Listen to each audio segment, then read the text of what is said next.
అనగనగా ఒక అడవిలో నక్క, ఏనుగు, కోతి స్నేహంగా ఉండేవి. ప్రతిరోజు ఆహారం కోసం అడవిలో కలిసి తిరిగేవి. నక్కకు ఎప్పటి నుంచో ఏనుగు మాంసం తినాలని కోరికగా ఉండేది. కానీ అంత పెద్ద ఏనుగును చంపి తినడం దానివల్ల కాదని తెలిసి బాధపడేది. ఒకరోజు ఆ మూడు అడవిలో సంచరిస్తూ ఉండగా ఏనుగు ప్రమాదవశాత్తు వేటగాళ్ళు తవ్విన గోతిలో పడిపోయింది. దీంతో కోతికి, నక్కకు ఏం చెయ్యాలో తోచలేదు. మిత్రమా, ఇది ఏ జంతువునో పట్టుకోవడానికి వేటగాళ్ళు తవ్వినట్లు ఉంది. మీరు ఎలాగైనా నన్ను బయటికి లాగండి అంటూ ఏనుగు బ్రతిమలాడింది. గుంతలోంచి బయటికి రావడానికి అది తీవ్రంగా ప్రయత్నించింది. కానీ దాని బరువైన శరీరం దానికి సహకరించలేదు. ఏనుగు కన్నీరు పెట్టుకుంది. కోతికి ఏం చేయాలో తోచలేదు. నక్క మాత్రం లోపల చాలా సంతోషించింది. తనకి ఎంతో కాలంగా ఏనుగు మాంసం రుచి చూడాలని ఉంది కదా. వేటగాళ్ళు ఎలాగో ఏనుగును పట్టుకొని దంతాలు పీకుతారు, చర్మాన్ని ఒలుస్తారు, మాంసాన్ని ముక్కలు చేస్తారు కదా. అప్పుడు తను ఎంచక్క ఏనుగు మాంసం రుచి చూడవచ్చు అని అనుకుంది. కానీ పైకి మాత్రం బాధపడుతున్నట్లు నటిస్తూ, మిత్రమా భయపడకు, నన్ను ఆలోచించనివ్వు అంటూ ధైర్యం చెప్పింది. అప్పటికి చీకటి కావస్తుంది. దాంతో కోతి దూరంగా ఉన్న చెట్టు నుండి పండ్లు కోసుకొచ్చి ఏనుగుకు అందించింది. మిత్రమా, చీకటి పడుతుంది, నాకు భయంగా ఉంది. ఉదయాన్నే వేటగాళ్ళు వస్తారు, నన్ను బంధించి తీసుకొని వెళ్తారు. ఈలోపే ఏదో ఒకటి చేసి నన్ను కాపాడండి అంది ఏనుగు.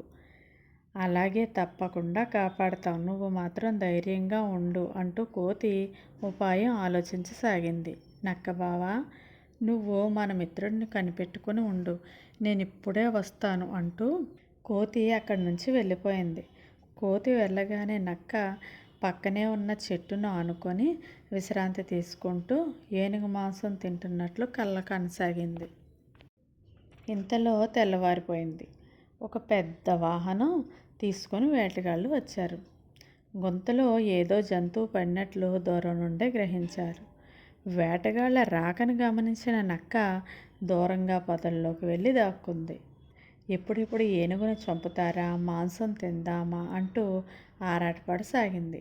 ఒక వేటగాడు గుంతలో ఏనుగు పడిందని అరచి దాని మీదకు మత్తు బాణాలు విసిరాడు. అది గుచ్చుకోవడంతో దానికి మత్తెక్కింది. తరువాత వేటగాళ్ళు గుంతలోంచి ఏనుగును బయటకు తీశారు. దాన్ని బంధించడానికి పెద్ద పెద్ద ఇనుప గొలుసులు తెచ్చారు. ఇంతలో ఎక్కడి నుంచో పెద్ద ఏనుగుల గుంపు భీకరంగా అరుస్తూ అక్కడికి వచ్చింది. వాటిని చూసిన వేటగాళ్ళు భయంతో పారిపోయారు. ఏనుగుల మంద ఒక్కసారిగా 4 వైపుల నుండి రావడంతో పొదల్లో నక్కిన నక్కను చూడకుండా తొక్కేశారు. దెబ్బకి నక్క కాలు పచ్చడైపోయింది. అది మూలుగుతూ పొదల్లోంచి బయటకు వచ్చింది. ఏనుగులన్నీ కోతికి కృతజ్ఞతలు చెప్పాయి. నిజానికి కోతి తన మిత్రుడి విషయం సాటి ఏనుగులకు చేరవేసింది.